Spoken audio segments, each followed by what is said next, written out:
안녕하세요. 예, 저는 당국대학교 공연영화학부 에서 영화를 가르치고 있는 이상준이라고 합니다.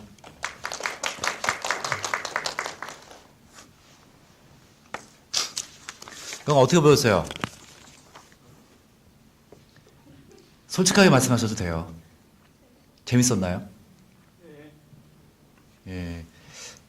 제가 어차피 강의를 하긴 할 텐데 영화에 대해 설명을 좀 해드리긴 할 텐데 그 전에 일단 뭐 혹시 보시고 궁금하셨던 거 혹시 있나요?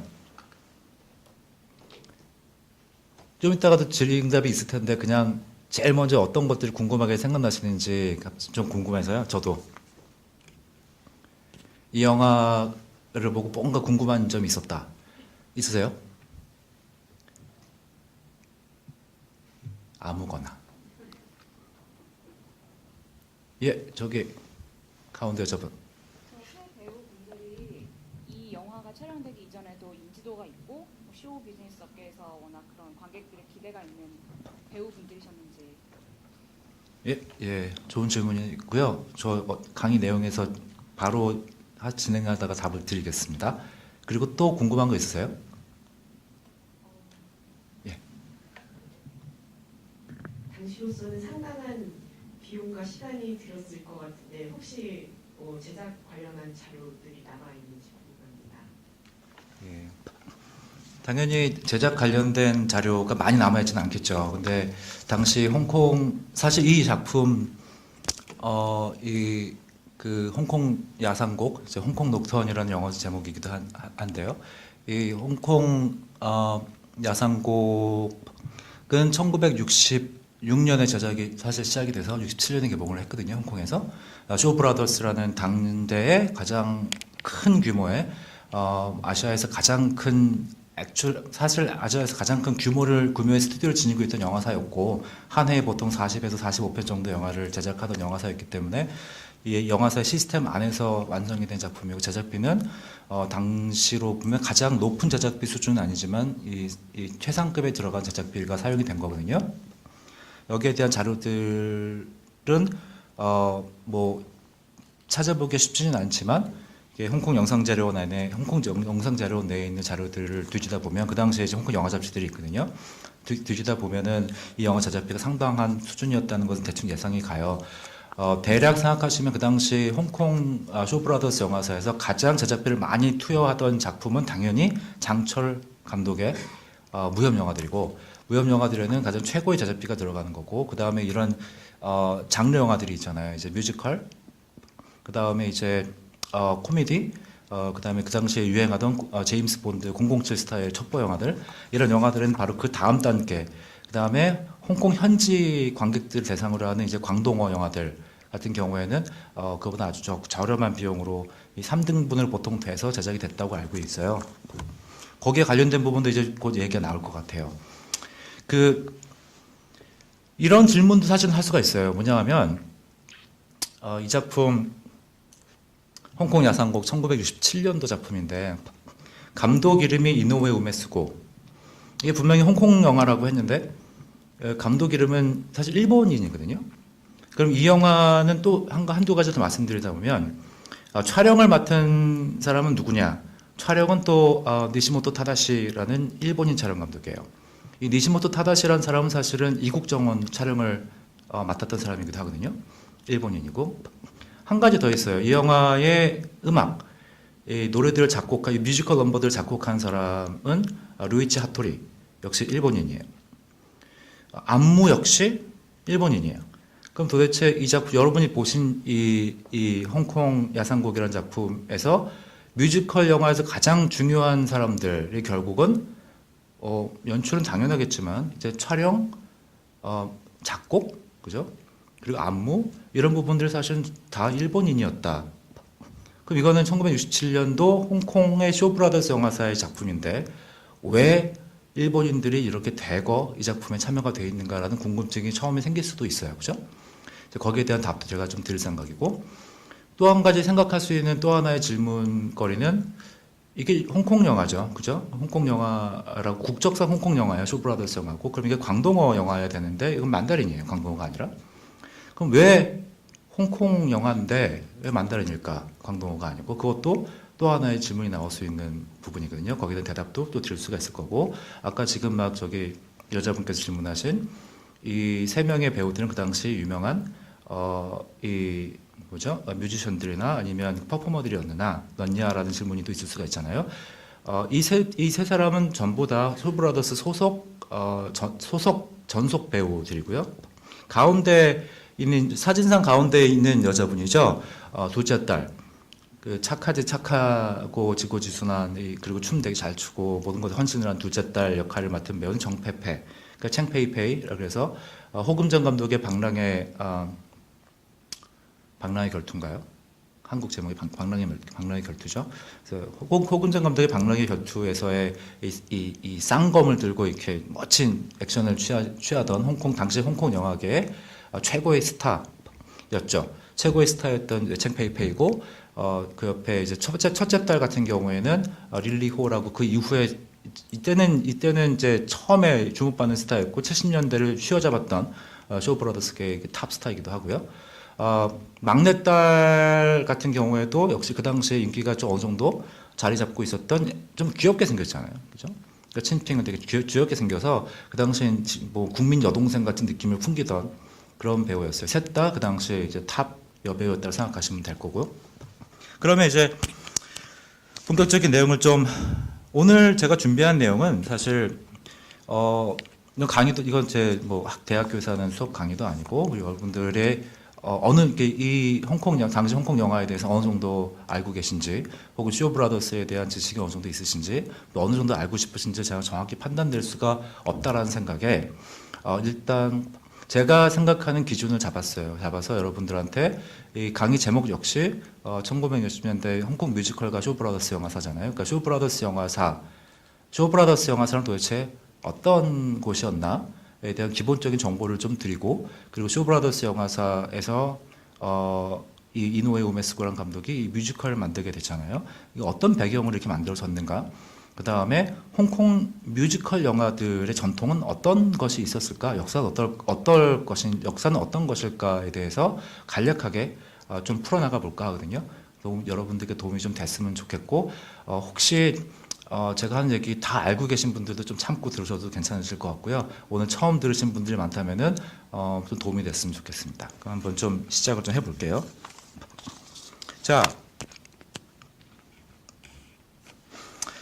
홍콩 영화 우리는 사실 홍콩 영화 많이 알고 아까 말씀드린 이 사람들의 이렇게 생기신 분들이에요. 가장 왼쪽에 이제 로이치 하토리 작곡을 맡으신 분이고 이노ue 우메스고 감독, 그다음에 니시모토 타다시 촬영 감독이죠. 이분들은 좀 더 다시 얘기가 들어갈 것 같고요.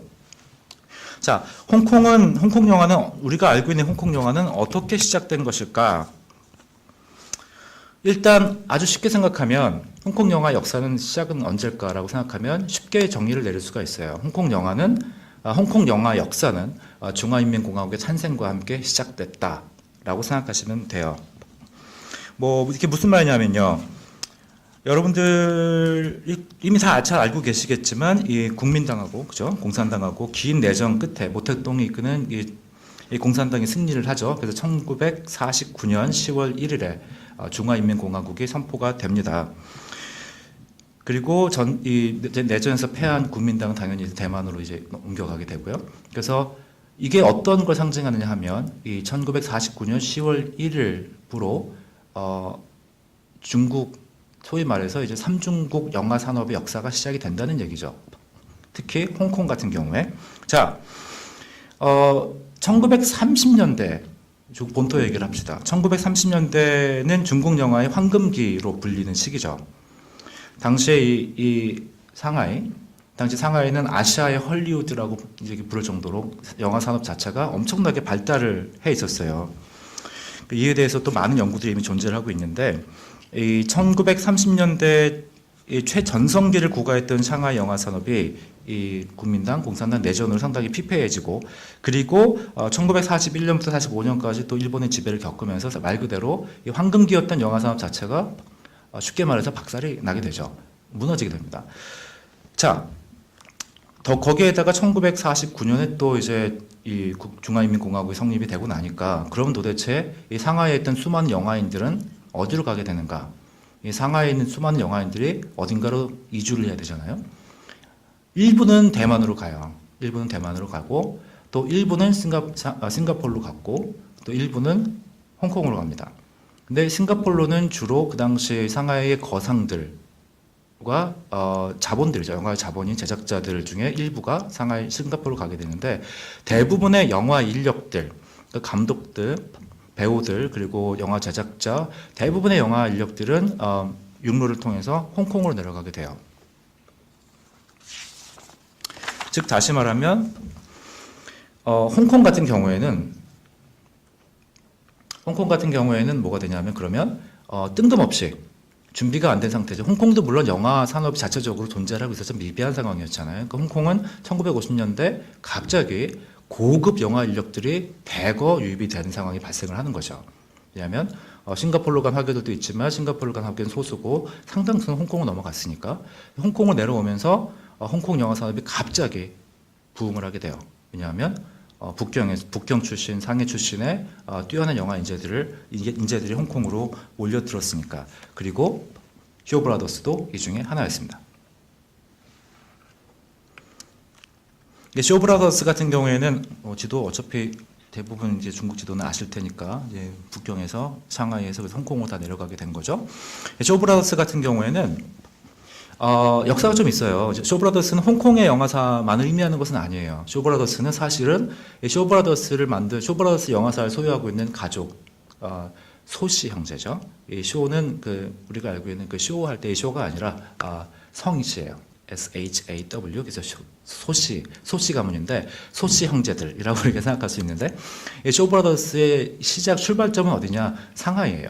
상하이에서 1925년에 그 당시에는 이제 티아니 영화사, 그러니까 우리식으로 표현하면 천일 영편 공사라고 불리는 티아니 영화사가 1925년에 설립이 된 거거든요. 이 영화사는 이제 소씨 형제, 이 쇼 브라더스니까 이 형제들이잖아요. 형제가 넷인데 소씨 가문의 사형제, 런제, 런메, 런런 이렇게 네 명의 쇼 형제들이 영화사를 만든 거죠. 그 중에 맏형이 런제인데 런제가 이제 티아니 영화사를 주도적으로 설립하게 된 거예요. 근데 이제 티아니 영화사가 자 위에 있는 사형제입니다. 이 티아니 영화사가 1937년 중일 전쟁 때 스튜디오가 파괴되고 또 이제 일본 측에서 이제 스튜디오를 무단 점령을 하게 되죠. 그러고 나니까 떠나요. 일찌감치 1937년 중일전쟁 이후에 이들이 근거지를 옮깁니다. 홍콩하고 말레이시아로 이주를 해서 쇼앤선스라고 해서 그 소씨와 그 아들들이라는 이름으로 영화사를 설립해서 두 군데 스튜디오를 둬요. 말레이시아랑 홍콩. 자, 쇼앤선스에서 합작으로 제작한 영화가 이국전형입니다. 이국전형은 쇼앤선스라는 이름하에 쇼 브라더스의 전신이죠. 쇼앤선스라는 이름하에 만들어졌던 홍콩에 가지고 있던 작은 스튜디오였어요. 이 작은 스튜디오에 런제 큰형이 운영하고 있었고 이를 통해서 그 이국정원이라는 한홍합 첫 번째 최초의 한홍합작 영화죠. 그 영화가 탄생을 하긴 되는데 자. 어쨌건 이 소씨 형제들은 이제 말레이시아랑 홍콩에 이제 영화 스튜디오를 이제 건립하고 이제 뭔가 운영을 좀 해보려고 하고 있었죠. 이게 말레이 프로덕션의 로고이고 그 당시 이제 스튜디오 건물 모양이고요. 자, 소씨 형제는 이 전형적인 화교 상인 가족입니다.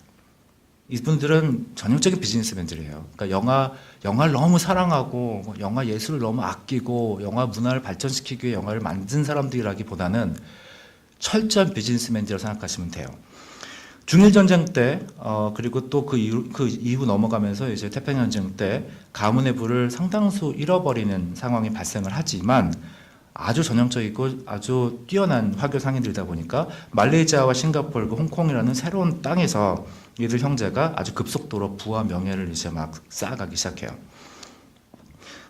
그 쇼 브라더스를 우리가 쉽게는 영화 제작사로만 인식하는 경우가 많지만 아까 제가 말씀드렸듯이 이제 전형적인 비즈니스맨이라고 했잖아요. 쇼 브라더스는 영화 제작사만으로 이해하면 안 되고요. 쇼 브라더스는 영화 제작업을 일부 영화 제작업을 전면에 내세운 부동산 업자라고 보시면 됩니다.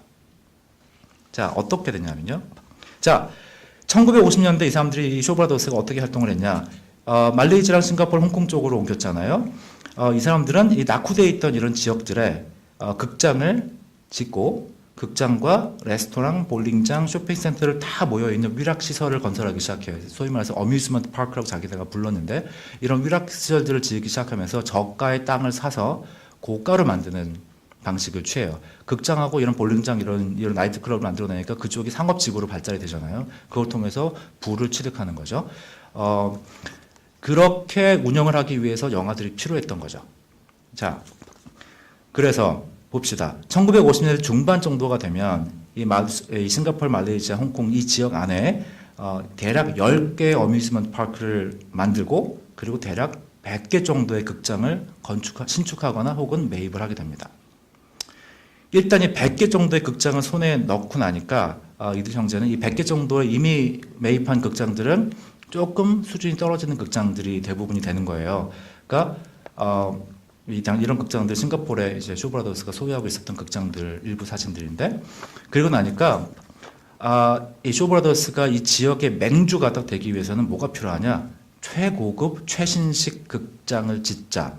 그래서 아시아 최고 수준의 극장을 지어서 우뚝 쓰자라는 생각이 이 형제들 중에 특히 막내였던 런런쇼의 아이디어에서 나온 거죠.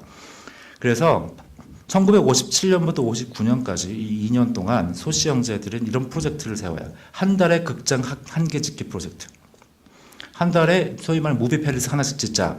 그래서 총 24개월, 2년의 기간 동안에 22개의 쇼라는 간판이 딱 붙은 최신식 에어컨이 확 동원이 되고 극장 좌석에 1000석이 넘는 최신식 극장들을 짓고 가동시키기 시작해요.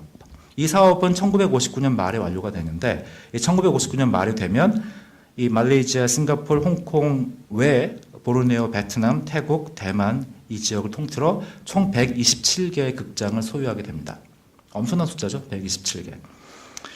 아시아 최대의 극장 재벌이 된 거죠. 지금 같은 멀티플렉스가 있던 시절이 아니기 때문에 127개를 소유 혹은 관리한다는 것은 어마어마한 숫자의 극장을 관리한다는 얘기거든요. 자, 아시아 최고의 극장 재벌이 됐어요. 지금 CGV보다 훨씬 능가하는 규모의 극장 재벌이죠.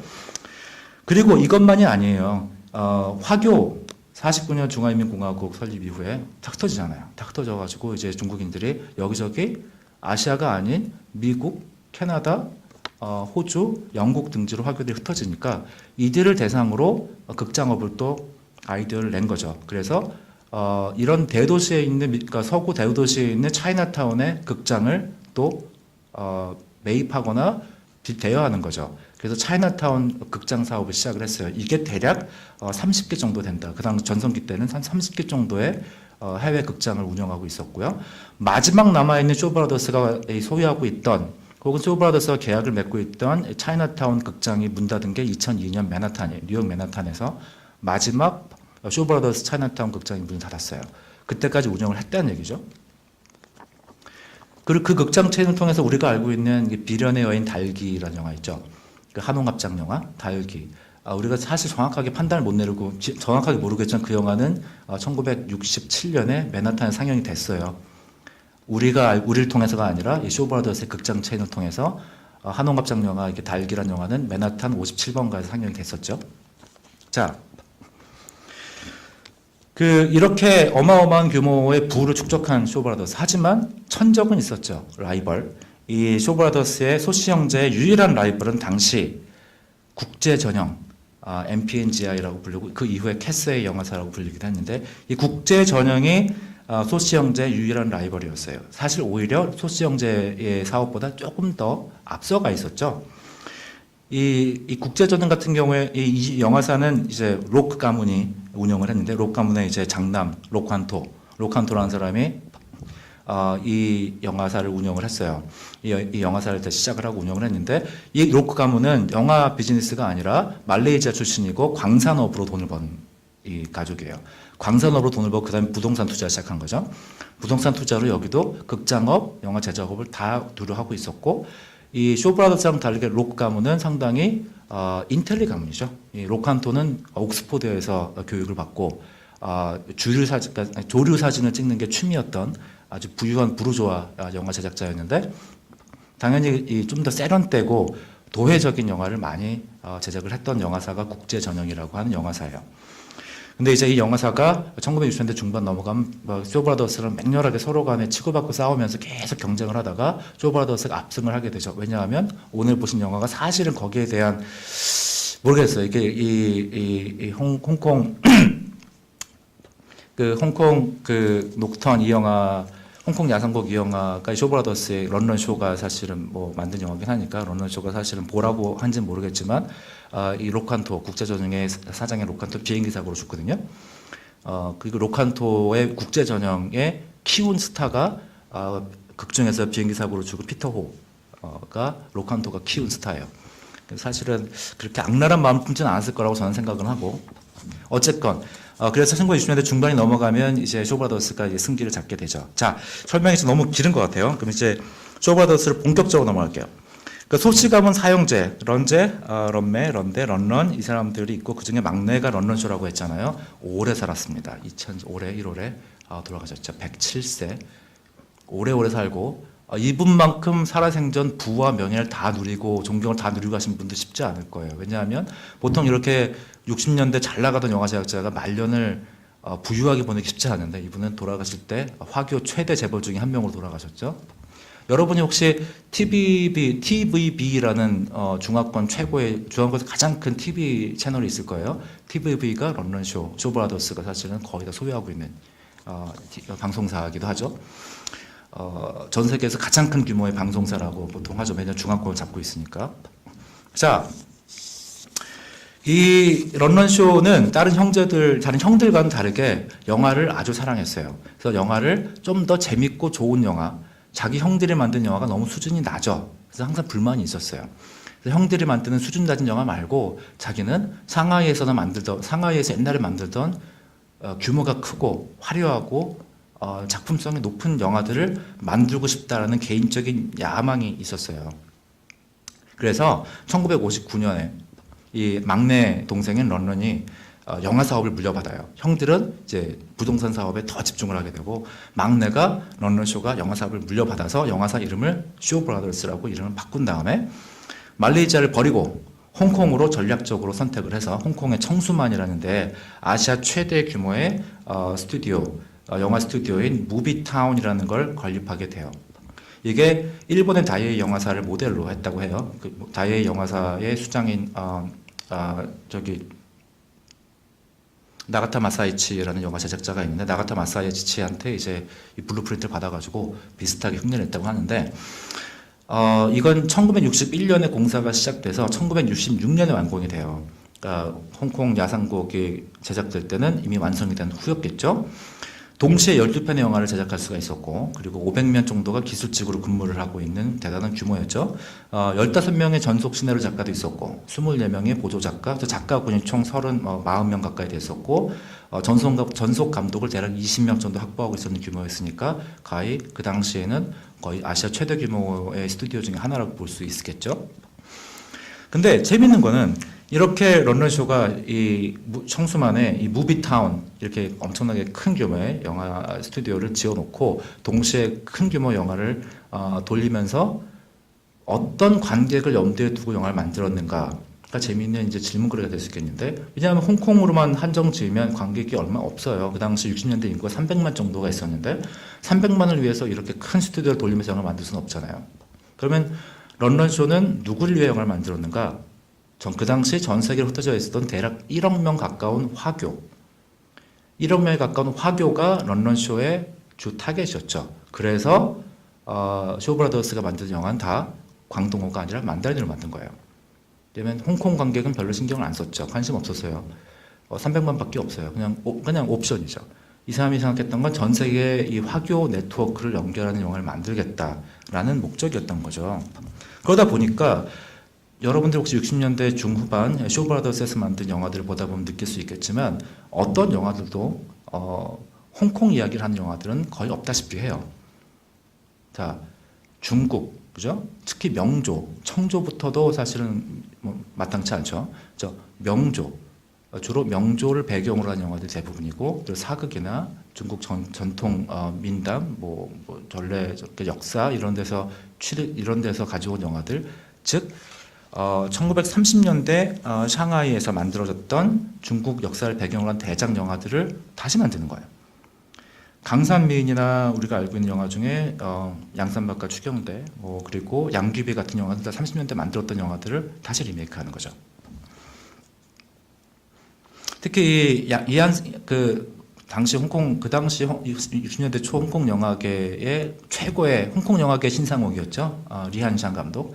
이한상 감독의 양산박과 추경대는 63년도에 개봉이 됐는데, 61년도에 우리가 신상옥이 춘향전 개봉했을 때랑 거의 같은 정도의 열광의 도가니였다고 해요. 이 당시 개봉됐을 때 영화를 보고 대만에서 특히 영화를 보고 또 보고 화장실 가는 시간이 아까워서 관객들이 요강을 들고 극장에 들어갔다는 전설이 남아있는 엄청난 히트작이었죠.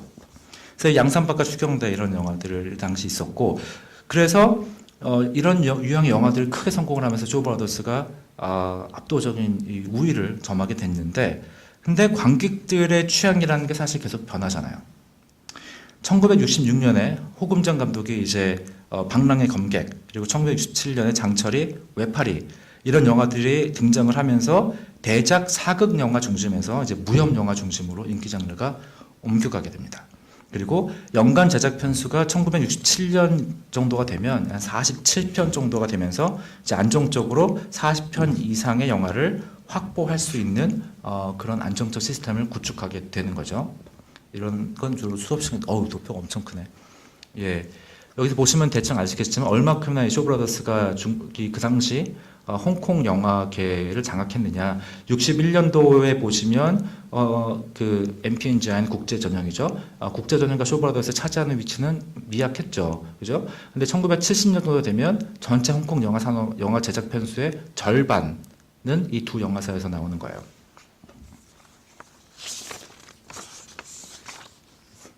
자, 좀 전에 얘기했던 것처럼 이게 고루한 영화들 싫다. 좀더 새로운 영화들이 좀 원한다. 관객층이 젊어지는 거니까. 그래서 새로운 영화들이 이제 등장하기 시작한 게 60년대 중후반 넘어가서요. 뮤지컬, 코미디, 첩보 영화 이런 새로운 장르들이 필요하다라고 런던쇼가 판단을 내린 거죠. 애들이 젊어진다, 관객들이. 근데 이 영화들을 누가 만들 거냐? 홍콩엔 노하우가 없잖아요. 이런 사극 영화들에 대한 노하우는 강하지만 뮤지컬을 만들어 봤나? 첩보 영화 이런 것도 도대체 어떻게 만들겠느냐? 그러니까 안 되겠다. 그러면 잘 만든 사람을 스카우트 해오자 라고 생각해서 처음에 떠오른 게 바로 일본 영화 감독들입니다. 왜 일본이냐? 당시 일본 영화 산업은 극심한 불황이었죠. 극심한 불황. 극심한 불황이라 당시 영화 감독들 태반이 놀고 있었어요. 재능 있는 감독들 절반 정도가 실업자 상태 놀고 있었으니까 아주 유능한 유효 인력이 많으니까 런던쇼는 비즈니스에 아주 밝은 사람이잖아요. 금방 그 상황을 파악을 한 거죠. 그래서 홍콩에서 쇼브라더스는 일본 영화 감독들을 스카우트하기 시작합니다. 그런데 당연히 구로사 아키라, 미조구치 겐지 이런 거장을 스카우트할 생각은 전혀 없었죠. 왜냐하면 예술 영화 만들 생각이 없으니까. 장르에 능한 감독들, 비싸지 않은 감독들, 영화 빨리 만드는 감독들이 제일 중요했던 거예요. 그래서 이노우에 우메스구, 이 영화의 홍콩 야상고의 감독이죠. 그리고 나카이라 고, 타쿠미 프루아카, 시마코지, 무라야마 마스오, 아키노리 마스오 같이 총 6명의 일본 감독들을 스카우트해옵니다. 계약 감독이죠. 이 사람들 스카우트해온 감독들에게 맡긴 건 뮤지컬, 코미디, 첩보 영화. 홍콩에서 못 만드는 장르만 맡긴 거예요. 요 와중에 홍콩으로 들어오신 분이 한국의 정창화 감독님도 이 즈음에 홍콩으로 스카우트돼 와서 액션 영화 전문 감독으로 스카우트돼 온 거죠. 자, 이중 이노우에 우메스구가 우리의 포커스가 돼야겠죠. 이노우에 우메스구 감독이 홍콩 야상고 감독이기도 하고 1966년부터 70년까지 총 5년 동안 홍콩에서 영화 활동을 했어요. 근데 5년 동안 14편의 영화를 연출을 하는 왕성함, 그것도 1년 중 대략 5개월만 홍콩에 머물었는데 5개월 동안에 보통 한 3, 4편씩 만들고 가셨다는 얘기죠. 그런 왕성함을 보여서 쇼브라더스의 모든 사람들을 발칵 뒤집어놨어요. 특히 런던쇼 감독이 이분 덕분에 홍콩 감독들이 많이 고생했죠. 도대체 당신들은 왜 두세 달이나 걸리냐. 이 양반은 20일이면 다치고 가는데. 그래서 많은 문제가 됐어요. 근데 더군다나 홍콩 감독들이 항변을 막 하려고 하는데 정청화 감독님도 빨리 찍으셔가지고 역시 그것도 또 홍콩 감독들이 할 말이 없어져서 시스템이 빨라졌다. 그 다음부터 그런 얘기가 있어요. 자, 그래서 이노우에 야마수고 홍콩에서만 왕성한 활동하신 분이 아니라 이분은 원래 영화 빨리 찍는 분이에요. 1923년에 태어나서 2010년에 사망을 하셔서 꽤 이분은 장수하셨는데 평생 115편의 영화를 감독하신 분이고 전형적인 일본의 프로그램 디렉터였던 분이죠. 그러니까 대략 헐리우드로 치면은 이게 카사블랑카를 만든 이제 마이클 커티스 같은 타입의 감독이라고 볼 수 있는 거죠. 마이클 커티스도 100편 이상 만들었잖아요. 그 워너브라더스 전속 감독으로. 그 이노우에 구메스구 감독은 빠르고 그리고 자기가 감독한 거의 모든 영화의 각본을 직접 써요. 기록에 의하면 115편 중에 101편의 시나리오를 본인이 썼는데 다 오리지널 시나리오는 물론 아니죠. 각본이죠. 뭐 각색이라고 봐야 되겠죠. 그 중에 5편은 원작이 없는 본인의 오리지널 스토리라고 돼 있어요. 여하튼 이노우에 야마수고 감독은 홍콩에 도착하자마자 순식간에 영화 2편을 완성합니다. 그것도 동시 제작으로 두 군데 홍콩의 스튜디오를 왔다 갔다 하면서 이 사운드 스테이지 두 군데 왔다 갔다 하면서 2편을 동시에 찍었어요. 그래서 사진의 가장 위에 오퍼레이션 립스틱이라고 있죠. 립스틱 대작전이라고 우리가 봐야 되겠나? 립스틱 대작전하고 홍콩 야상곡 2편을 동시에 촬영을 했어요. 그래서 동시에 완성을 다 해버렸죠. 순식간에. 근데 재밌는 거는 뭐냐면 이 2편 다 오퍼레이션 립스틱이랑 홍콩 녹턴 이 2편 다 본인이 이노우에 야마수고 본인이 일본에서 만든 영화의 리메이크예요.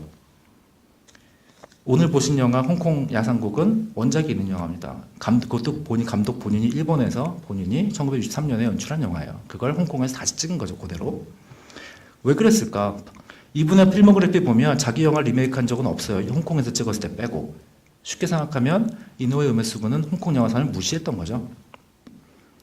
이거 돈벌이다. 자기가 어차피 자존심 상하게 내가 쪽팔리게 무슨 홍콩 가가지고 영화 찍냐. 하지만 이것은 돈벌이다. 이것은 돈벌이다라고 자기 주문을 외우면서 갔을 거예요. 그래서 자기가 홍콩에 찍은 영화 그대로 거의 샷바이샷 하듯이 리메이크하고 그리고 후다닥 일본으로 돌아가고 그렇게 반복했던 것 같아요. 그리고 런런쇼 역시 마찬가지죠. 런런쇼는 원하는 건 돈밖에 없는 사람이죠. 그죠? 수익이에요, 수익. 그러니까 리메이크를 하던 뭘 하던 돈만 벌어주면 고마운 감독. 그러니까 런런쇼도 다 알면서 서로 같이 간 거죠. 여하튼 그 홍콩 야상곡 영화는 이노우에 야마수고 만든 63년도 뮤지컬 영화 Tonight We'll Dance. 그러니까 뭐 오늘 밤 우리 춤 좀 출까요? 뭐 이렇게 생각할 수 있겠나요? 이 본인의 만든 영화의 리메이크고 이 영화가 흥행 성공을 크게 하고 바로 다음에 홍콩 랩소디라는 이 속편을 만들어요. 근데 이 속편은 이노우에 야마수고 본인의 영화가 아니라 1941년작 헐리우드 영화 헨리 코스터가 만든 플라워 드림송이라는 영화를 리메이크하게 됩니다. 정식으로 판권 계약했는지는 잘 모르겠고 왠지 안 했을 것 같긴 해요. 자, 그러니까 이제 홍콩 야상곡의 이 이노우에 야마수고 본인이 만든 일본 영화를 그대로 리메이크했다고 치면 음악은 역시 음악도 같이 간 거죠. 가사만 번안을 하고 이제 어쨌든 이 언어가 바뀌어 버리니까 템포나 조절이 돼야 될 거예요. 그런 부분을 감안을 해서 넘어온 거죠. 그 원작 작곡가도 루이치 하토리고 그리고 리메이크작 작곡가도 루이치 하토리 같은 사람인 거예요. 하지만 제 생각에 제 판단으로는 루이치 하토리가 굳이 홍콩에 와서 작업을 해줬을 것 같진 않고 루이치 하토리의 문화생 홍콩 출신 문화생이 아마 제 생각에는 이 홍콩 야상곡의 실질적인 작업은 했을 것이다. 그건 제 추측이에요. 증거는 없기 때문에. 자, 여기까지 왔습니다. 이제 홍콩 야상곡까지 왔어요. 그러면은 여기서 제가 덧붙여야 될 거는 이렇게 너무 길어지면 지루하실지는 모르겠지만 제가 덧붙여야 이제 다음 단계 넘어가야 될 건 홍콩 뮤지컬 영화예요. 홍콩 뮤지컬 영화. 이거 한 편 아닐 거 아니에요. 홍콩 뮤지컬 영화가.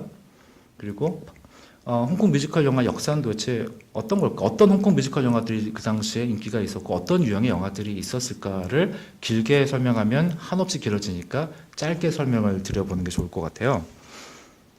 자, 아시아는 보통 우리가 생각할 때도 뮤지컬 영화에 대해서는 좀 불모지다라는 인식이 있죠. 실제로 뭐 어쨌든 아시아의 뮤지컬 영화들이 많이 제작된 적은 없었고 일본은 어느 정도 있었죠. 하지만 그렇지만 뭐 미국 같이 뭐 엄청난 이 뮤지컬의 시대가 있었던 건 아니니까.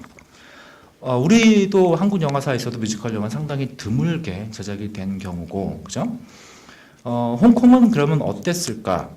근데 여기 재밌는 거는 우리가 뮤지컬의 정의를 우리가 알고 있는 미국식 서구식 뮤지컬이라고 정의를 내린다면 그 카테고리에 들어간 영화는 오늘 본 홍콩 야상곡은 포함이 되겠죠. 그 카테고리에 들어가는 거는 1960년에 만들어진 국제전형의 만보걸 정도가 시작이 돼요. 만보걸은 좀 이따가 제가 클립을 보여드릴 텐데 그 정도가 시작이라고 볼 수가 있는 건데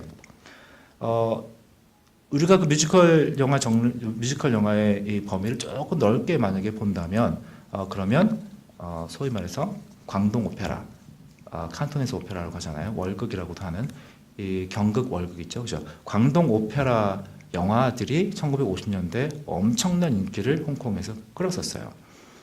뭐 광동 오페라 레파토리 많을 거 아니에요. 그 많은 광동 오페라 레파토리들을 그냥 그대로 찍은 거죠. 그냥 거의 그대로 찍은 영화들이 50년대 전체 제작된 홍콩 영화 전체의 30-40%가 바로 이 광동 오페라 영화들이었어요. 그럼 광동 오페라 영화들은 왜 이렇게 인기가 많았냐? 아주 간단하죠. 광동 오페라를 다들 좋아하니까. 두 번째는 광동 오페라 공연을 직접 가서 보는 것보다 극장에서 영화화된 극장에서 극장에서 보는 게 훨씬 쌌다. 그리고 광동 오페라 스타들은 영화 배우들보다 인기가 더 많았다. 그렇게 세 가지 요소를 갖췄기 때문에 1950년대 광동 오페라 영화들이 엄청난 수가 만들어졌고 가장 인기 있는 영화 장르였어요. 하지만 1950년대 후반이 넘어가면서 이 광동 오페라 영화들은 빠른 속도로 인기가 하락하죠. 왜? 쇼브라더스가 인식했던 것처럼 관객이 변해가는 거죠. 부모 세대들은 이 광동 오페라 영화를 보는 걸 좋아하겠지만 이 젊은 세대들은 심심하고 재미가 없어요. 이 음악들도 지루하고 그러다 보니까 어쨌건 젊은 감각의 영화들을 선호하기 시작하니 뮤지컬 영화도 젊어져야겠다. 좀 더 서구화되어야겠다라는 생각을 영화 제작자들이 하기 시작한 거고 그 생각을 가장 먼저 한 것은 국제전형이라는 영화사의 로칸토 사장이었어요. 그래서 1957년에 국제전형에서 만보걸이라는 영화를 처음 내놓는 거죠. 이 영화는 엄청나게 중요한 영화예요. 1950년대 홍콩의 유명 작가였던 에일린 창 이 사람 시나리오 쓰고 그리고 당대의 슈퍼스타 만보걸 포스터죠. 이 당대의 슈퍼스타였던 왼쪽에 있는 여자분 그레이스 창 게란이라고 하죠. 그레이스 창 그리고 오늘 우리 봤던 남자 주인공이죠. 그 당시 아시아의 캐리 그란트라는 애칭으로 불렸던 피터 호 이분 안타깝게도 이 70년대 초에 너무 일찍 이 운명을 다해서 이 홍콩 영화계에서 기록이 많이 남아있지는 않지만 이 두 사람이 주연을 했던 뮤지컬 영화예요. 배경은 홍콩 그리고 현대적이고 도회적인 느낌의 영화인데 저희 DVD가 원래는 있는데 이게 지금 한국에 있지 않아가지고 어쩔 수 없이 유튜브 동영상으로 클립만 살짝 여러분을 보여드리면서 그 당시 어떤 영화인지 맛만 볼게요. 이 영화의 시작 부분인데 시작 부분부터 거의 이 도전적인 선언을 하는 영화라고 생각할 수 있는 거죠. 사운드가 나올까?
더 보고 싶으시죠?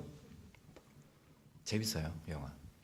그 우리 남자 주인공 피터 호는 훨씬 젊고 잘생겼죠? 어쨌건 이 영화가 엄청난 성공을 해요. 이게 국제 전형이 내세워도 이게 아까 지금 보신 이 씬 자체가 이 영화의 시작이에요. 도입. 이 시작부터 뭔가 도전적이죠. 도전적으로 막 뮤지컬의 시대를 우리가 열겠다. 새로운 음악을 보여주마. 뭐 이런 느낌이 들면 상당히 도전적으로 시작을 하는데 영화가 엄청난 인기를 끌었어요. 물론 이 여자 주인공 그레이스 창, 걔라는 인기도 엄청난 인기를 가지고 있는 배우긴 했지만 이게 엄청나게 인기를 끌게 되면서 이 국제 전형이 이런 이 영화사가 이어서 이제 쭉 한 4~4편 정도 더 이 계란을 주인공 그레이스 창을 주인공으로 하는 뮤지컬 영화들을 만들게 돼요. 에어 호스테스라는 영화가 사실 대표적인데 그 당시 스튜어디스죠. 에어 호스테스는 스튜어디스라는 직업이 상당히 선망을 받는 직업이었잖아요. 전 세계를 유람을 하니까. 그래서 이 그레이스 창이 호스테스가 스튜어디스로 뭐 아시아 각국을 돌아다니면서 거기서 춤추고 노래하는 이런 뮤지컬 영화인데 상당히 재밌어요. 그리고 영화들이 이렇게 쭉쭉쭉 이어지다가 1960년이죠. 1960년에는 나름대로 이제 국제 전형에서 만든 뮤지컬 영화의 결정판이라고 할 수 있는 The Wild Wild Rose라는 영화가 사실은 이 영화가 등장을 합니다. 샹하이 출신인 영화 감독이죠. 왕티엔린. 이분은 혹시 여러분들이 이 영화의 감독을 맡은 분인데 혹시 여러분들이 두기봉 감독의 흑사회를 되게 좋게 보셨다면 흑사회에서 되게 배 엄청나게 나오고 뚱뚱한 할아버지 조직 보스 있죠? 할아버지 보스 그분이 이 영화를 감독한 왕티엔린 감독인데 어쨌건 이 와일드 와일드 로즈라는 영화는 오페라 카르멘을 홍콩식으로 바꾼 거예요. 그래서 배경을 1950년대 홍콩으로 설정을 하고 카르멘을 번안한 건데 이 작품은 혹시 보신 분이 계실 수도 있겠지만 만약에 보신다면 상당히 신선한 느낌을 받으실 거예요. 제 생각에는 무슨 홍콩 느와르 뮤지컬 이렇게 볼 수 있을 것 같은데 이 영화 상당히 잘 만들어진 영화니까 혹시 관심이 있으신 분 찾아볼 수 있으면 좋겠는데 이 영화에서도 여러분 지루하실 것 같으니까 뮤지컬 넘버 하나 보여드릴게요.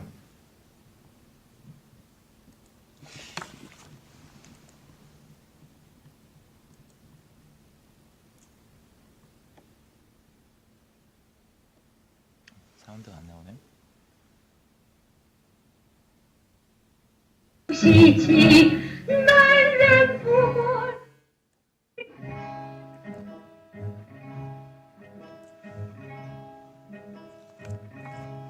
爱情不过是一种普通的玩意儿，一点儿也不稀奇。男人不过是一件消遣的东西，有什么了不起？爱情不过是一种普通的玩意儿，一点儿也不稀奇。男人不过是一件消遣的东西，有什么了不起？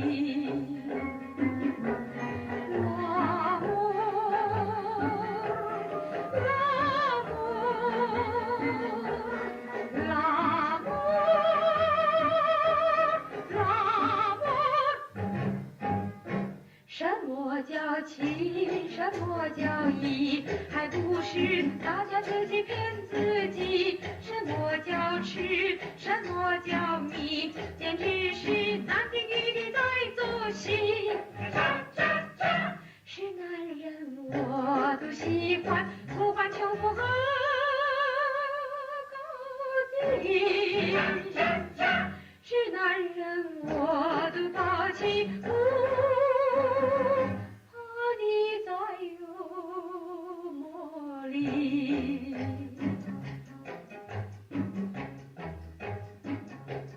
爱情不过是一种普通的玩意儿，一点儿也不稀奇。男人不过是一件消遣的东西，有什么了不起？爱情不过是一种普通的玩意儿，一点儿也不稀奇。不过是一件消遣的东西，有什么了不起？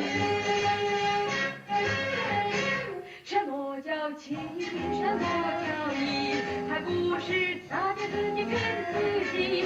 什么叫痴？什么叫迷？简直是男的女的在做戏。你要是爱上了我，你就自己找回去。我要是爱上了你，你就死在我手里。什么叫情？什么叫义？还不是大家自己骗自己。什么叫痴？什么叫迷？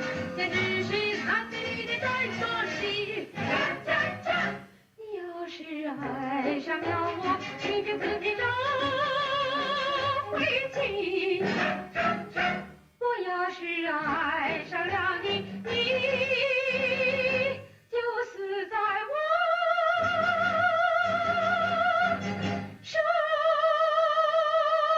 里。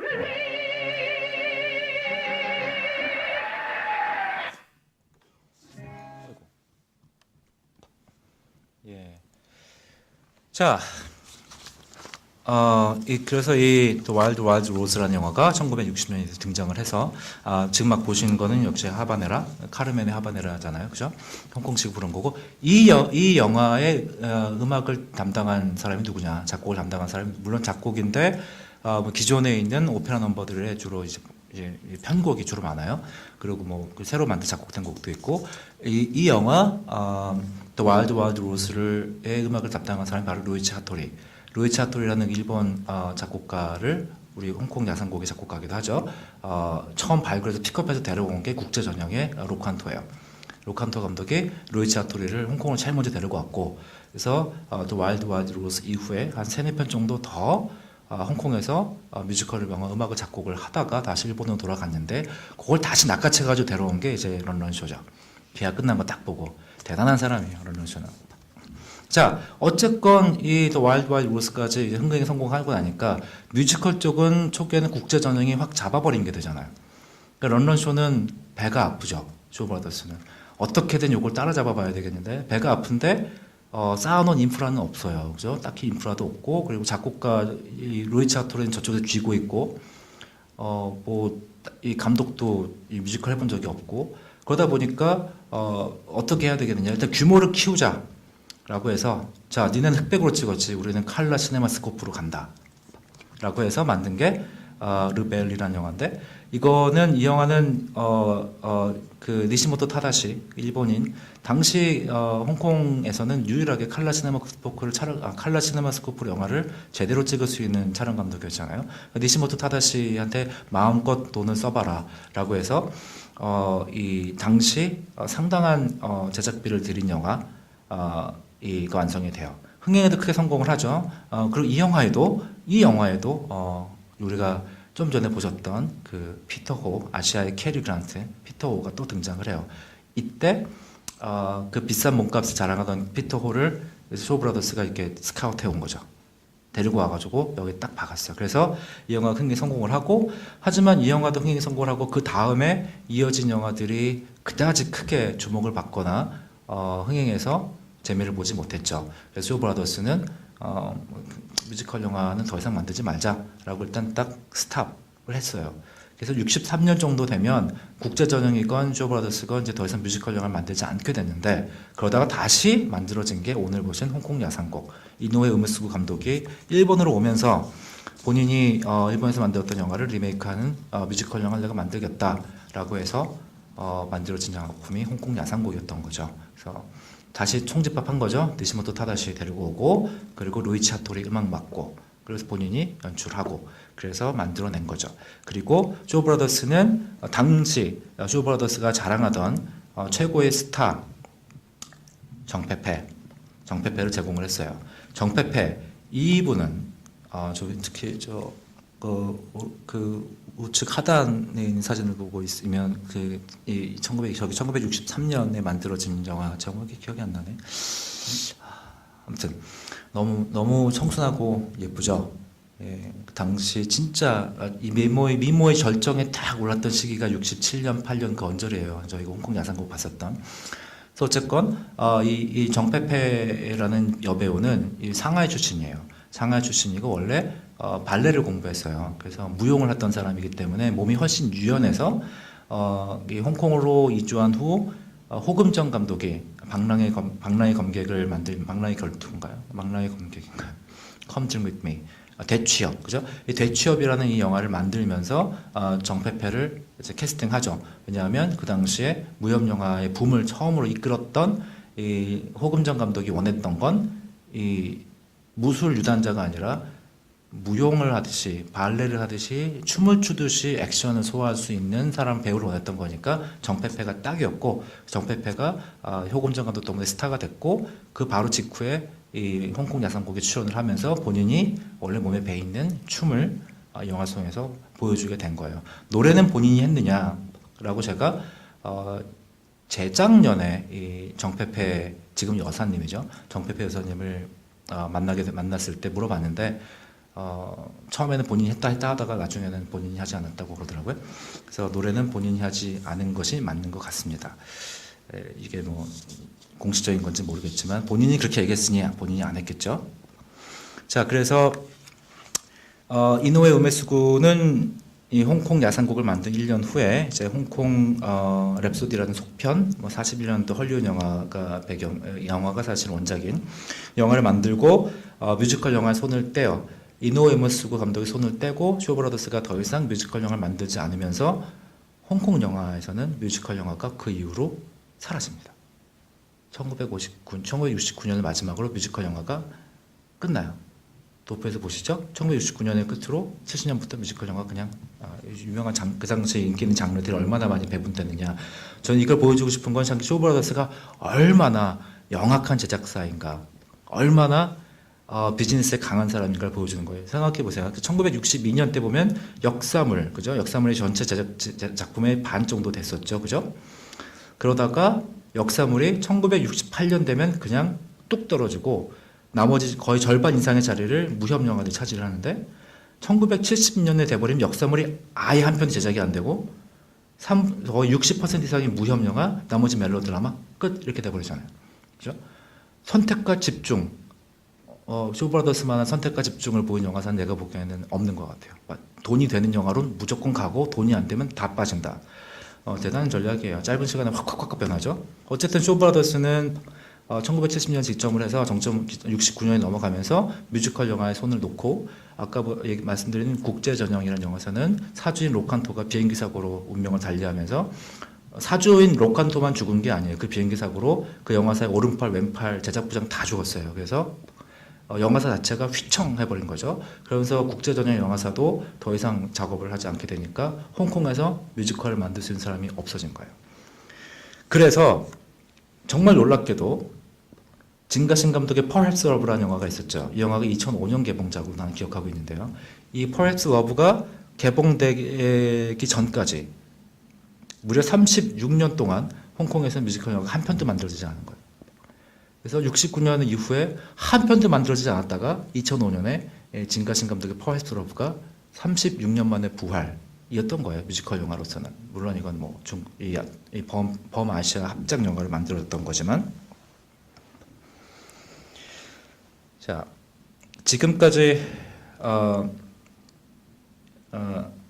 뭐 마지막 마무리를 하기 전에 그럼 쇼브라더스 영화사는 그 이후 어떻게 됐느냐? 지금 여기 사진이 나오죠. 지금 현재 쇼브라더스예요. 아까 보였던 청수만의 쇼브라더스 스튜디오는 없어졌어요. 거기 이미 부동산 개발로 이제 넘어갔고요.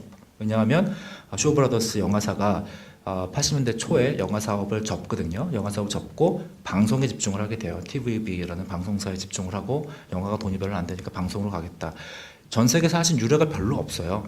일본 영화 산업은 영화 제작자들이 방송에 손을 안 댔죠. 방송과 경쟁에서 져서 50년대 후반부터 몰락을 하게 극심한 불황으로 간 거고, 한국도 70년대 방송 때문에 영화 산업이 사실 죽잖아요. 근데 홍콩은 70년대 방송과 영화가 아주 협업을 잘했어요. 협업을 잘했고 영화 제작자들이 방송에 투자를 많이 했죠. 쇼브라더스의 런던 쇼는 TVB의 영화 방송사 출범부터 대주주였고 투자를 집중적으로 하면서 방송으로 건너타요. 역시 대단한 제작자야. 돈이 되는 쪽으로 가는 거죠. 그래서 83년을 마지막으로 쇼브라더스 영화는 제작을 중지를 하고 방송을 완전히 넘어가고 극장 운영과 방송을 넘어갔다가 최근 죽기 전에 돌아가시기 전에 결정했는지 모르겠지만 이 중국 본토의 문이 열리잖아요. 본토의 문이 열리고 홍콩 영화들이 중국 본토로 진출을 하기 시작하면서 97년 이제 사실은 이제 뭐 핸드오버 이후에 넘어가기 시작하면서 포스트 프로덕션 스튜디오를 설립을 한 거예요. 홍콩에. 그래서 중국 본토, 그러니까 중국에서 만들어지는 영화들의 후반 작업을 유치하겠다라고 해서 상당히 큰 규모의 포스트 프로덕션 스튜디오를 완성을 했어요.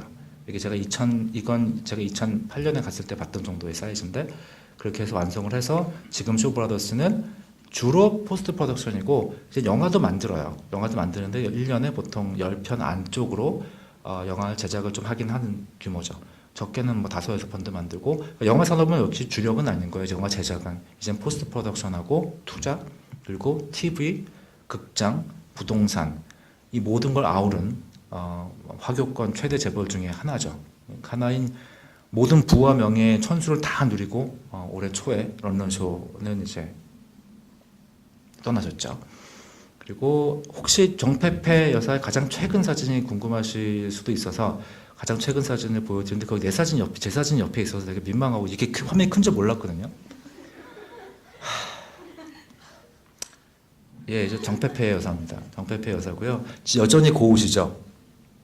여전히 곱고 아름다우시고 그리고 본인이 가장 좋아하는 영화 중에 한 편을 꼽으라고 할 때 이 홍콩 녹턴을 말씀하셨어요. 왜냐하면 자기 이 영화를 되게 열심히 찍었고 이 영화에서 자기가 가장 예쁘게 나온 것 같다.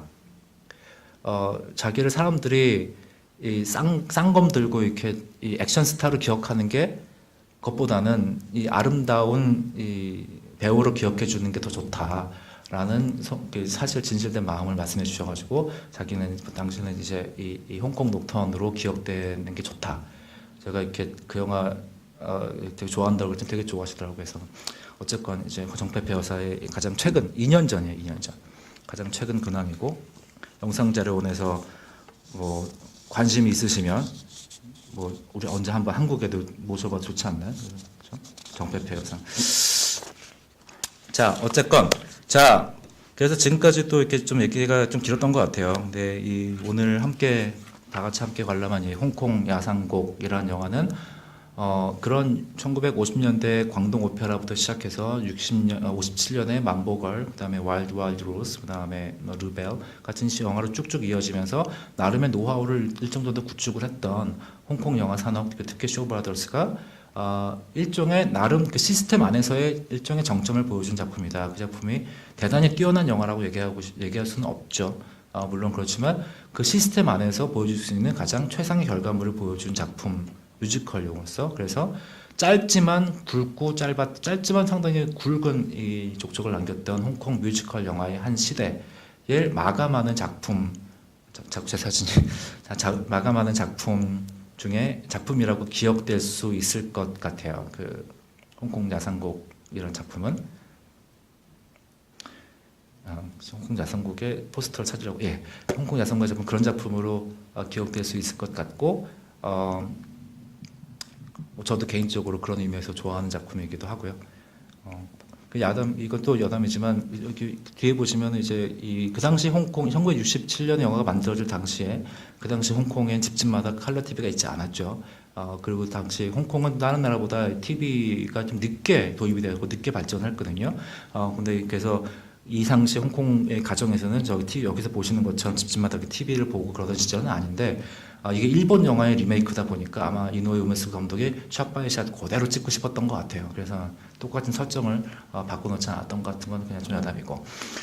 네. 자, 지금까지 좀 길었던 강의 들어주셔서 감사하고요. 질문 있으시면 질문을 좀 받고 뭐 제가 좀 더 설명해 드릴 수 있는 부분이 설명해 드리면 좋을 것 같아요. 예. 영화를 찍었는데 일본 이 사람들은 일본에서 뮤지컬을 이렇게 다뤄본 경험이 있는 사람들이니까 촬영해서 영화를 찍었을 텐데 일본에 있어서 그 뮤지컬 영화랄까 그런 게 어떤 게 있었는지 그걸 좀 설명을 좀 해주셨으면 고맙겠습니다. 예, 안타깝게도 그 부분은 제가 사실 답해드릴 수가 없는 부분이 있는 게 제가 일본 영화 전공이 또 아니고 일본 뮤지컬 영화에 대한 전공이 또 아니어서 제가 사실 그 부분에 정확하게 대답을 해드리기는 힘들 것 같아요. 근데 1960년대 이전 1950년대 중반에서 후반 정도 사이에서 일본에서 뮤지컬 영화들이 상당히 많이 만들어진 건 사실이고요. 그리고 루이치 하토리 이 홍콩 야상곡의 음악을 작곡했던 이 작곡가 역시 그 당시에 대중가요, 그다음에 영화 음악, 재즈, 그다음에 뮤지컬 넘버들을 작곡을 쭉 해왔던 사람이기 때문에 어느 정도 그 당시에 영화 산업에 있어서 뮤지컬 영화의 규모를 짐작은 정도 할 수가 있을 것 같아요. 하지만 이 재밌는 부분이 있어요. 이 1957년에 이 만보걸이 만들어지기 직전 국제 전형에서는 어쨌든 이런 스텝들은 데려올 수 있겠지만 배우들을 노래와 춤을 가르칠 곳이 더 필요했던 거가 있었기 때문에 바로 직전 한 1년 정도 이 전속 배우들 그 국제 전형의 전속 배우들을 일본으로 보냈다는 이게 기사가 제가 받은 기사가 있거든요. 그래서 일본으로 보내서 일본에 있는 영화 스튜디오 안에서 트레이닝을 시켰대요. 춤하고 노래 그리고 뮤지컬 연기를 트레이닝 시켰다는 얘기를 그 기사를 정확하게 판단해 본다면 그 당시 일본 영화 산업에서의 뮤지컬 영화는 어느 정도의 위치에 어느 정도의 수준에 올라갔었던 것 같다라고 전 짐작만을 말씀드릴 수가 있는 거고 그 부분에 대해서는 사실은 제가 정확하게 말씀드릴 수가 있지는 않는 것 같습니다.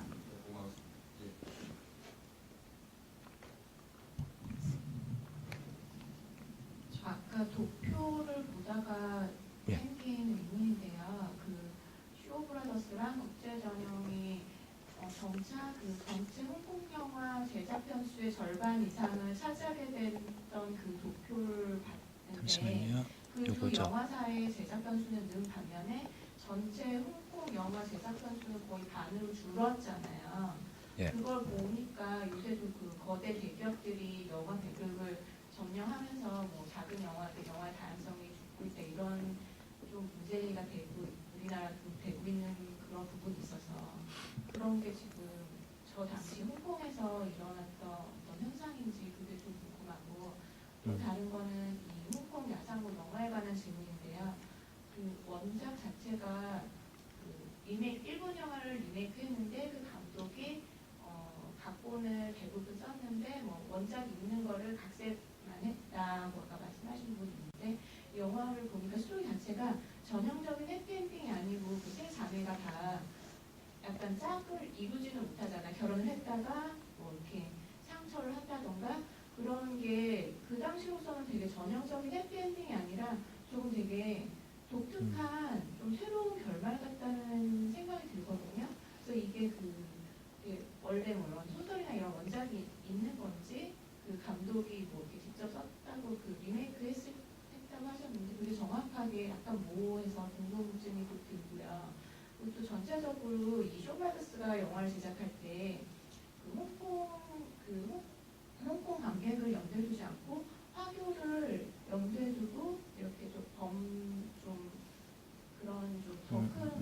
시점을 보고 제작을 하셨다고 했는데 해서 뭐 그전에는 배경이 다 명대 그런 거였다고 했는데 왜 이거는 그러면은 홍콩 야상곡에서 홍콩을 배경으로 했는지도 좀 궁금하고요.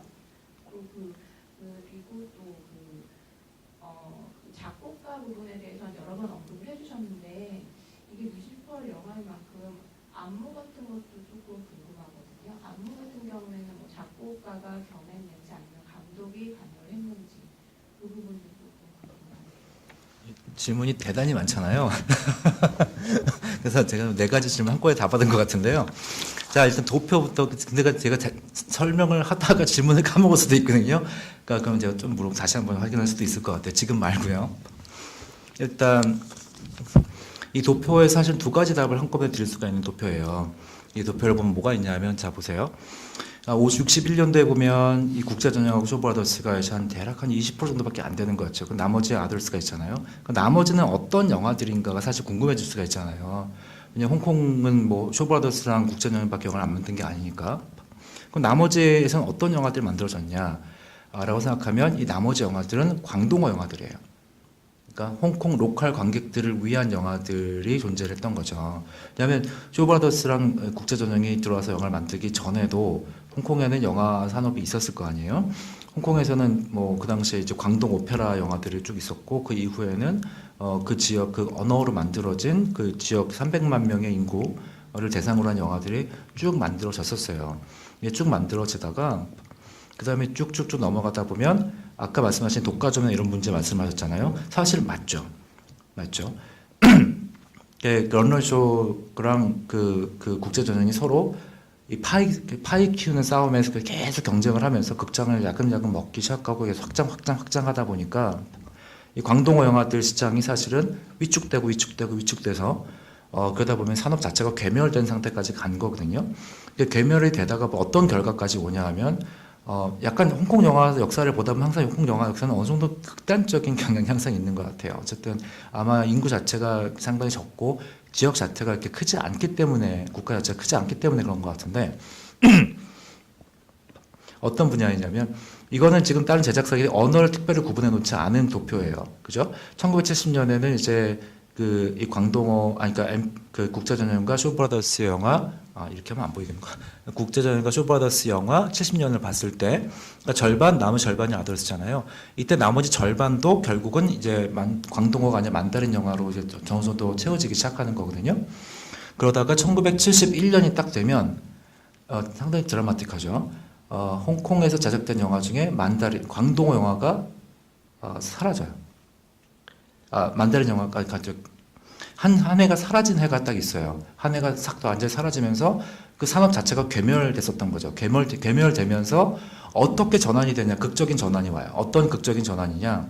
1970년쯤 되면 광동어 영화 산업이 괴멸이 됐는데 또 재밌게도 이때쯤 되면 전후, 그러니까 이제 홍콩에서 태어난 세대, 홍콩이 내 집이 되는 세대죠. 중국이 내 집이 아니라 홍콩이 내 나라, 내 도시가 되는 세대가 어느 정도 영화를 볼 수 있는 나이 정도가 슬슬 돼가기 시작하는 거죠. 그 관객이 변화가 확 와버린 거예요. 그래서 홍콩 영화 산업이 강동을 만들던 영화 산업이 괴멸이 됐는데 막상 정작 그렇게 괴멸이 되고 난 다음에 쇼브라더스는 자신이 만들어진 영화의 언어를 바꿔요. 그래서 만다린을 그 다음에 포기를 하고 점차 이제 광동어로 영화를 바꾸기 시작하는 거죠. 그러면서 70년대 중반 정도가 돼버리면 이 홍콩에서 만들어진 영화들의 거의 대부분은 이제 만다린이 아니라 광동어 영화로 만들어지게 되는 거예요. 그런 변화가 사실은 겪게 돼요. 이 흐름이. 그리고 또 한 가지 질문하신 것 중에서 그 영화 결말이 좀 평범하지 않고 독특하다라는 말씀하셨잖아요. 그 세 자매가 결국은 다 사랑을 이루지 못하고 이런 슬픈 결말이잖아요. 근데 이게 당시 홍콩에서 가장 주류 장르는 이제 멜로드라마하고 무협 영화였어요. 그 시절에 67년, 6년, 7년 정도에 가장 주류를 차지하는 장르는 멜로드라마하고 이제 무협이었는데 그 당시 멜로드라마 아까 제가 잠깐 클립을 보여준 만보거리라는 영화도 얼핏 보면 이렇게 서로 춤추고 사랑하고 연애하는 이야기 같지만 대단히 슬픈 이야기를 가지고 있는 영화거든요. 뭐냐면 그 여자 주인공이 전쟁 중에 고아가 돼가지고 입양이 됐어요. 입양이 돼서 부잣집에서 입양이 돼서 철모르고 잘 자라서 대학을 다니고 그러다가 자기 친엄마, 친부모 존재를 알게 되고 그 친부모를 찾아가 봤더니 친부모가 지금 엄청나게 가난하고 막 힘들고 막 그런데 그 안에서 갈등과 왜 맨날 그 중간에서 울고 갈등하고 그러다가 친엄마를 택할 것인가 양엄마를 택할 것인가 막 갈등하고 괴로워하다가 결국 양엄마를 택한다. 그래서 양엄마를 택하면서 이제 새로운 사회에 이제 소속이 되면서 거기서 적응을 하고 나가는 이야기. 결국은 마지막도 춤추고 노래하면서 끝나지만 이제 슬픈 결말이에요. 서로 간에 다 울고 화해하고 그러는 결말로 끝나잖아요. 요 시기쯤에 만들어진 홍콩 영화들은 이렇게 생각하시면 될 것 같아요. 어쨌든 다 화교들이고 고향을 떠난 사람들이잖아요. 고향을 떠나서 정착한 사람들 그리고 거기 적응하고 사는 사람들이 대부분의 영화인들이고 화교들이다 보니까 그들의 삶 자체가 어쨌든 눈물의 삶이긴 한 거예요. 그때 당시에는 그 그리움, 눈물, 회한 같은 게 다 섞여 있는 그런 감성이 사실 남아 있는 시기이기도 하잖아요. 그러다 보니까 이런 뮤지컬 영화라고 해도 몇 편 더 보시면 금방 더 아실 수 있어요. 뮤지컬 영화들인데 그다지 즐거운 해피엔딩으로만 끝나는 뮤지컬 영화들이 숫자가 의외로 적고 와일드 로즈 같은 것도 비극으로 끝나요. 또 그 당시 뮤지컬 영화들이 이제 슬픈 결말을 내는 영화들이 되게 많았었던 것은 그 시대에 어느 정도 받아들여지는 주요한 정서였던 것 같아요. 관객들에게도 많이 받아들일 정서였던 것 같고 그리고 이 영화가 원래 원작이 일본 영화고 그 에노 우메수 감독이 그 영화를 이제 리메이크했다라고 돼 있잖아요. 근데 이제 제가 이렇게 말씀을 드렸을 때 이 영화가 그 영화를 그대로 샷바이샷으로 찍었다라는 것은 이노우에 우메수 감독의 1997년인가요? 이제 홍콩에서 했던 홍콩 영상제로에서 했던 인터뷰에서 자신이 홍콩 시절의 기억의 인터뷰에서 밝힌 내용이에요. 밝혀서 본인이 이렇게 거의 그냥 그대로 샷바이샷으로 찍었다. 근데 어떻게 어느 정도 어느 선으로라고 하는 것은 그 영화 자체가 남아 있지 않아요. Tonight We'll Dance라는 영화 자체가 이노우에 우메수고 이노우에 우메수 감독은 대단히 유명하거나 아니면 그 작가로서 인정받는 감독은 아니었던 그 당시 대중 상업영화 감독으로 알려졌던 사람이어서 그 다음에 영화들이 대부분 그렇게 다양한 영화들이 보존되어 있지는 않은 것으로 알고 있거든요. 그러니까 본인도 그 영화를 그대로 가지고 왔었다라고 본인이 얘기를 하지만 그게 시나리오를 보고 대차대조해서 어느 부분은 어느 선까지 100% 그대로 가져왔는지를 알 수 있는 방법은 지금으로서는 확실하게 알 수 있는 방법이 없는 것 같아요. 그리고 또 한 가지는 안무 같은 경우에는 안무의 이름이 정확하게 표시가 안 돼 있어요. 근데 남국 전형이라고 쇼 브라더스 영화사가 1950년대 말부터 80년대까지 사실은 80년대 초까지 매달 내던 영화 잡지가 있어요. 그 영화 잡지는 자신들의 최신 영화 이야기를 소식을 전달해주고 인터뷰 기사나 이런 내용들을 계속 전해주는 잡지거든요. 제가 그 잡지를 쭉쭉 넘겨보면서 보다 보니까 거기서 발견한 내용들이에요. 거기서 발견한 내용들이 그 당시 일본의 안무가가 쇼브라더스가 안무가를 데리고 와서 상주시키면서 훈련시키고 춤 연습시키고 거기서 세트장에서 무용 지도를 했다라는 것이 그 사진상으로 남아 있거든요. 그러니까 그 사진상으로 남아있으니까 제가 보기엔 분명하게 일본에서 안무가가 왔던 것 같아요. 안무 감독이 왔고 그리고 그 전에도 배우들이 이 일본에 가서 다양한 이 연기 기술들을 배우거나 춤이나 노래를 배우는 트레이닝은 계속 해왔어요. 이게 사실은 좀 길긴 한데 특히 다이에이 영화사하고 계약을 쇼브라더스랑 밀접한 관계가 있었기 때문에 아세 영화제라는 게 있었는데 그거는 뭐 좀 더 긴 얘기니까 밀접한 관계가 있어서 서로 간에 이제 일본으로 주로 보내서 다이에이 영화사를 보내서 교육을 많이 받고 왔고 했거든요. 그리고 안무가도 그렇게 와서 작업을 한 거고 이 영화 촬영을 맡은 니시모토 타다시는 50년대 말부터 아예 60년대 초가 되면 아예 홍콩으로 이주를 해서 70년대까지도 쭉 60년대 내내 홍콩에서 영화 촬영 감독으로 쭉 활동을 했던 사람이고 그래서 제가 놓친 질문이 또 있나요? 하신 것들 중에? 예.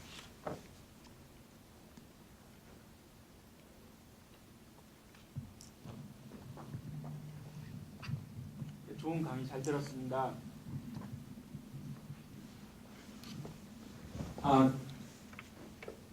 오늘 강의에서는 런런쇼를 위주로 그 설명을 해주셨는데요. 그동안 이제 무협 영화의 대부로 막 이렇게만 알고 있다가 쇼의 새로운 모습을 알게 됐는데요. 실제로도 런런쇼 이꼬르 쇼브라더스 이렇게 저희 앞으로도 기억되면 되는 건지 아니면 쇼브라더스의 또 다른 모습들이 있는 건지 그리고 그가 영화 제작자로서 아까도 대표급일 줄 알았는데 프로듀서로 자기 이름을 올렸더라고요. 뭐 그런 식의 어떤 그리고 홍정 감독과는 또 좋은 파트너십을 가졌다고 막연하게 인상으로 알고 있고 이런데 그가 어떤 식으로든 예술적 비전을 프로듀서로서만 하는 면도 있었는지 아니면 정말 오늘 강의에서 되게 집중 조명됐듯이 빨대로 정말로 돈을 위한 영화 사업을 계속 유지를 했던 건지 그럼에도 불구하고 홍정 감독 같은 분들이 어떤 식으로든 굉장히 인기 있으면서도 예술적으로 이후에 평가받는 영화들을 또 만들게 됐잖아요. 쇼브라더스의 좀 얘기가 산만해졌는데 런던쇼하고 그리고 쇼브라더스 이런 얘기들 조금 더 듣고 싶습니다. 예, 쇼브라더스 영화사는 곧 런던쇼입니다. 그러니까 그 형제 중에는 나머지 위에 있는 형들은 쇼브라더스란 이름을 바꾼 다음부터는 영화 제작에 개입을 안 했거든요. 형들은 이제 더 큰 돈이 되는 부동산으로 다 뛰어들어간 거고 형들은 사실 관리 안 했어요. 그래서 막내 동생이 영화 사업을 주도권을 쥐면서 쇼브라더스라고 이름을 딱 바꾸고 그 다음부터는 쭉 자기가 있으니까 쇼브라더스는 곧 런던쇼. 근데 쇼브라더스의 런던쇼가 이 양반이 예술적 비전이라는 게 있었느냐? 제가 생각할 땐 예술적 비전을 가진 분은 아니었고요. 정확히 말하면 없었어요. 제가 판단으로 정확히 없었고 그러면 아까 방금 호금정 감독 말씀하셨잖아요. 근데 좀 전에 양산백과 추경대 하면서 리한샹 감독 얘기도 잠깐 했었는데 리한샹 감독이 양산백과 추경대를 1963년에 만들고 그 즈음에 쇼브라더스의 대표 감독이었는데 쇼브라더스가 가장 내세우던 최고의 감독이었죠. 영화 편집권부터 시작해가지고 제작에 관련된 온갖 종류의 마찰을 계속 싸우다가 리한샹 감독이 그 영화 개봉 후 대만으로 옮겼어요. 대만으로 스카우트 때 가서 옮겼는데 이게 사실 재밌는 스토리가 사실 있어요. 그러니까 리한샹 감독을 대만으로 데리고 간 사람이 누구냐? 바로 국제전형의 로칸토예요. 대만은 뭐냐? 대만은 사실은 이 국민당이 이주한 곳이잖아요. 그러니까 대만은 화교들에겐 성지 같은 곳이죠. 그 당시에는. 그죠? 그 대만은 더군다나 나라 사이즈도 있고 인구도 좀 있어요. 그래서 대만 영화 시장을 뚫어야 된다라는 그런 사명 같은 게 있었던 거거든요. 그래서 아까 저희 오늘 본 영화도 홍콩 야상곡도 후반부에 대만에 가서 뭐 이야기가 벌어지잖아요. 대만은 사실은 이제 관객층으로 상정을 한 거거든요.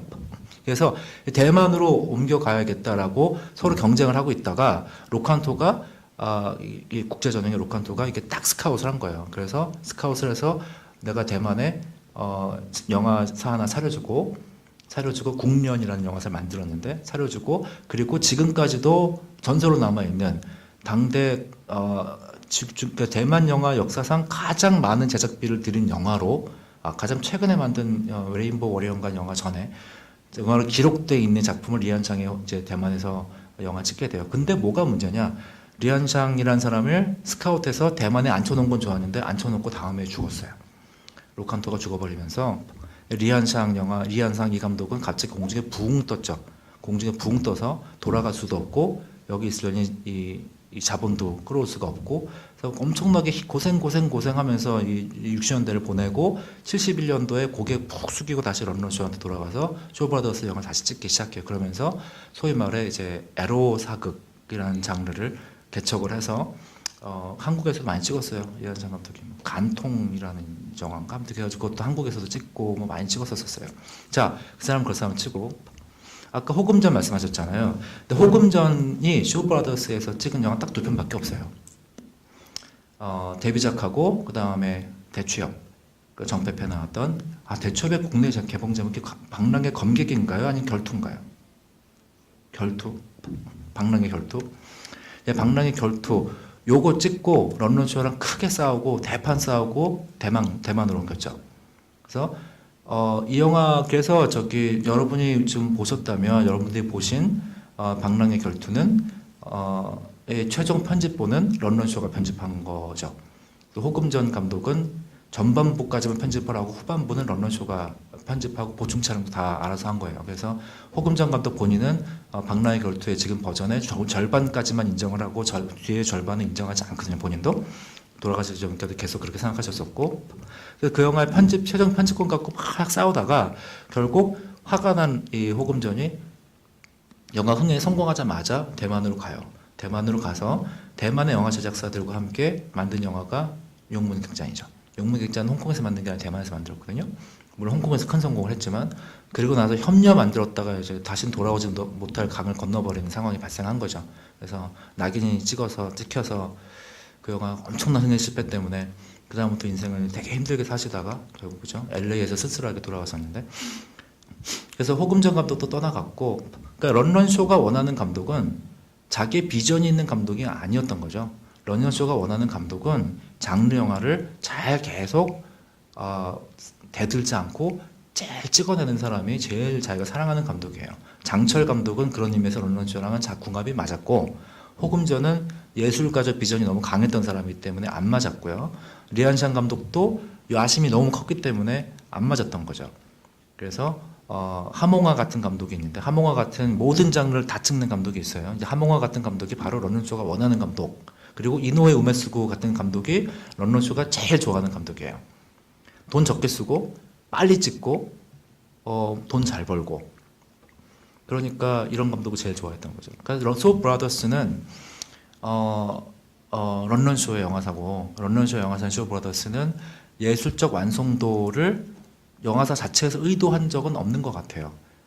물론 그 안에서 감독들이 계속 이제 영화를 만들어내고 그 창조해내면서 자신들이 그 안에서 장인으로 작가로 올라선 거지, 영화사에서 그런 걸 의도한 적은 전혀 없는 것 같고, 항상 제가 도표에서 보였던 것처럼 분위기가 이거다 싶으면 영화사 전체의 모토가 확 바뀌어버려요. 자, 올해부터 사극 끝 안 찍는 거죠.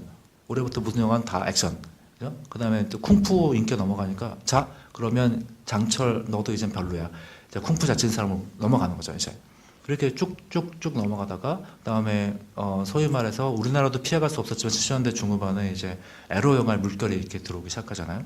그러면서는 다 그쪽으로 확 넘어가가지고 되게 많이 찍죠. 그리고 83년 정도 돼가지고 영화사는 비전 없네, 끝, 종료. 그래서 TV로 넘어갔거든요. 왜 넘어갈 수 있었느냐? 그 청수만 스튜디오 시작해가지고 세트장 다 있어요. 다 있으니까 드라마 찍기 쉽잖아요. 그래서 사극 드라마 찍기 쉬우니까 TV부에서, 그러니까 그 이후로 우리가 알고 있는 영웅문 이야기들 있잖아요. 의천도련변이 뭐니 가지고 쭉 50부작, 100부작 찍는 사극들의 시작을 하신 런런쇼가 이게 시작을 한 거죠. 그래서 그 세트를 이용해가지고 장편, 긴 TV 드라마들 쫙쫙쫙 찍어내면서 인기를 끌고, 그게 중화권까지 넘어가면서 세계에서 가장 큰 사실 TV 방송국이라고 할 수가 있다고 하죠. 규모 면에서 본다면 TVB. 예.